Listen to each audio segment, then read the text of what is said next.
Could we really travel through time? The quick answer is yes. That's right. We all have the capability to jump forward through time, even if we don't recognize it. A few months ago, Jang Hansol, one YouTuber, told a story about a time traveler through his video. He told the story in great detail, which was so convincing, and I am sure will leave you in a maze. The question is whether the story is real? So hear it and decide for yourself. On 23 April 2006, a confused young man was found strolling the streets in Kiev. His clothes looked strange and were 50 years out of fashion. He was carrying an old model camera that looked brand new. His name was Sergei Ponomarenko, and the government officials were stunned by his documents. Sergei's ID was from the 1950s, and it was issued by the USSR. It was given to him years before Ukraine got its independence from the Soviet Union. Under his name, Sergei Ponomarenko, the birthplace was given as Kiev and birth year as 1932. But Sergei looked in his 20s. Sergei tried to explain who he was, but the more he explained, the more confused the police were getting. They believed Sergei was suffering from mental trauma. Because the situation was rather strange, and the stranger felt not in the best way, it was decided to send him to a private clinic and to show the psychologist in Kyiv. When he came to the clinic, the receptionist at the psychiatric evaluation didn't like him. She was in her cubicle and Sergei kept looking for the telephone cord. He was just refusing to release his grip on the camera. The police asked a psychiatrist, Dr. Paul Krutikov, to help figure out this strange case. Sergei walked into Dr. Krutikov's office while observing his surroundings very carefully. Sergei noticed the clock on the wall had stopped. He asked Dr. Krutikov the time. The doctor checked his Swiss watch, but realized that the watch too had stopped. Both the clock and the watch had stopped at 12:32 p.m. When asked about his birthdate, Sergei said he was born in 1932 and was 25 years old. In the year 2006, Sergei still appeared as a young man in his 20s. Dr. Krutikov asked Sergei to recall how he came to 2006. Sergei said it was daytime and he needed to go for a walk through the city as it was his day off from work, so he took his camera and left the house.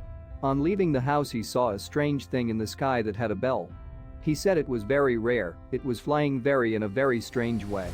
When he saw a strange object in the sky which he tried to capture in his camera as he has never seen anything like this before, then he was suddenly in unfamiliar surroundings. It was getting hard for him to explain what he saw. He asked Dr. Krutikov to better develop the pictures from his camera, so maybe we can find the answer.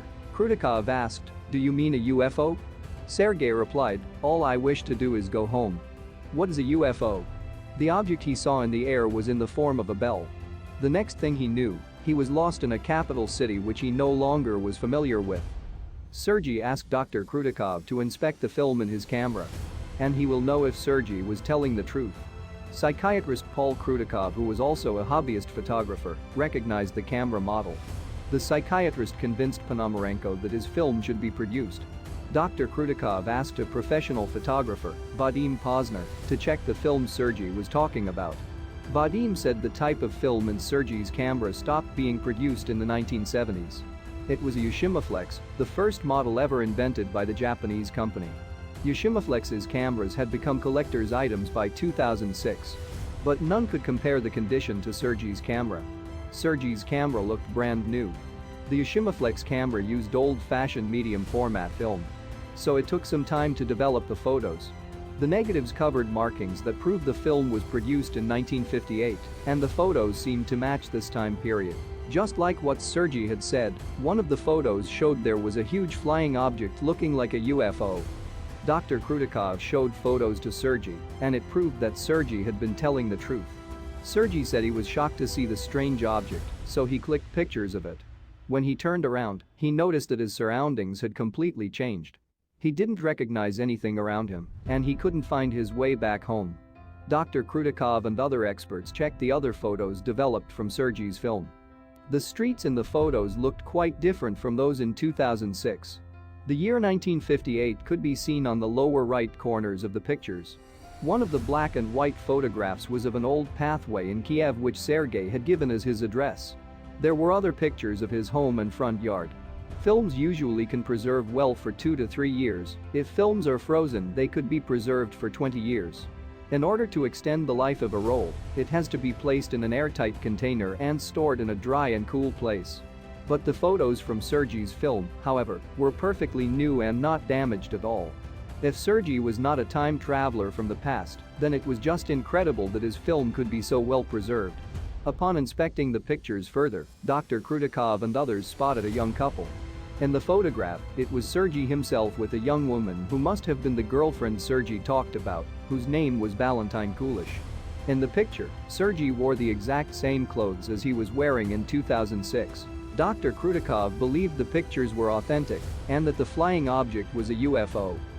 On 25 April 2006, Sergei returned to his room after finishing a conversation with Dr. Krutikov. This was their last conversation. Because Sergei's story was so incredible, Dr. Krutikov needed some time to organize his thoughts. He was not sure whether to believe Sergei was a time traveler from 1958. Shortly after Sergei went back to his room, the hospital staff noticed that he was disappeared. When the police checked the surveillance video, they only saw footage of Sergei entering the room. There was no footage of him leaving the room. Somehow Sergei disappeared from the hospital room even though he was being held in a room with iron bars on the window. So it was impossible that Sergei escaped from the windows, yet Sergei disappeared just like that. The police were alerted to apprehend him on site, but they never got the chance. It was presumed he made a border crossing into Russia, and his story never even made public. People believed there was only one possible explanation: Sergei had returned to the year where he had come from. The woman in one of the pictures was Sergei's girlfriend. If she was still alive, she would be the only clue and witness to this strange episode in history. The psychiatrist chased her down and was shocked when he came face to face with a woman who looked much older than her picture and was 74 years old in 2006. Valentin flipped through her photo album and found a photo she took with Sergei in 1958. It was exactly the same photo the doctor and other experts found in Sergei's camera in 2006. When Dr. Krutikov showed her the same photo, Valentin was very surprised and asked where he had gotten it. Valentin confirmed that the photo was authentic. Valentin verified that in the late 50s, Sergei did disappear for 1 week. When he got back to her, he told her very strange and extraordinary things. Sergei had described to her what the future was like. He told her about the microwave and how it could easily cook a meal in a few minutes using electricity. A Ukrainian television program, 1+1 Discovery Time Travelers, looked into the matter.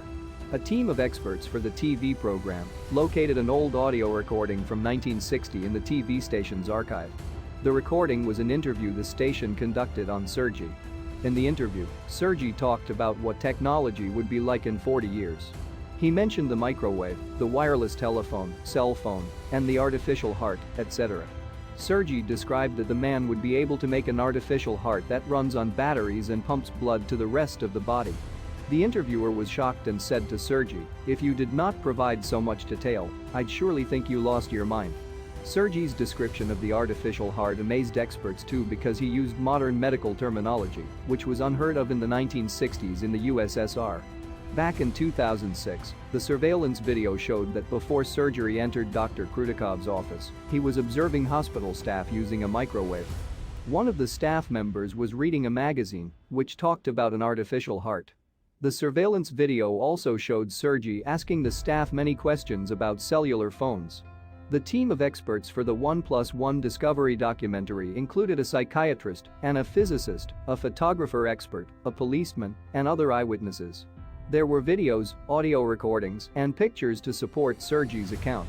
The only clarification offered by the doctor was that the seen UFO somehow shared a time alteration field with Sergei's body, as proved by the stopping of clocks in the office and his vanishing from a locked holding cell and then returning to his own time. Thus, investigators believed that Sergei shared what he saw in 2006 with the USSR in the 1960s. Krutikov was allowed access to police archives. Ponomarenko had crossed paths with the officials 2 more times after returning home.